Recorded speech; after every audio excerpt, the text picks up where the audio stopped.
বন্ধুরা, একদিনে আদিবাসীরা একটা ভেড়াকে শিকার করে আনে আর এই ছেলেটিকে রান্না করার জন্য দিয়ে দেয়। কিন্তু এই ছেলেটির ভেড়াটিকে দেখার পর তার মাথায় একটা বুদ্ধি আসে আর সে ওই ভেড়াটির পশম দিয়ে নিজের জন্য একটা কাপড় বানিয়ে ফেলে, যার ফলে তার অনেক আরাম লাগতে শুরু করে।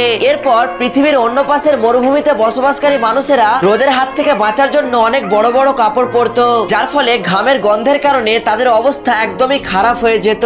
কিন্তু তখনই তাদের সামনে একটা ভেড়া চলে আসে, যেটা দেখার পর তারা বুঝতে পারে এই ভেড়ার পশম অনেক মোটা হলেও তার শরীর থেকে কোনো গন্ধ বেরোচ্ছে না। এই জন্য তারা ভেড়ার পশমের সাহায্যে একটা কাপড় বানিয়ে ফেলে, যার ফলে তার শরীর থেকে আর কোনো ঘামের গন্ধই বেরোয় না। এরপর এই বরফের দেশের মানুষেরা ঠান্ডা থেকে বাঁচার জন্য একসাথে 50টা জ্যাকেট পরতো, যার ফলে তাদের হাঁটাচলা করতে অনেক সমস্যা হতো, এমনকি তাদের জ্যাকেট গুলো খুলতেও অনেক সময় লেগে যেত।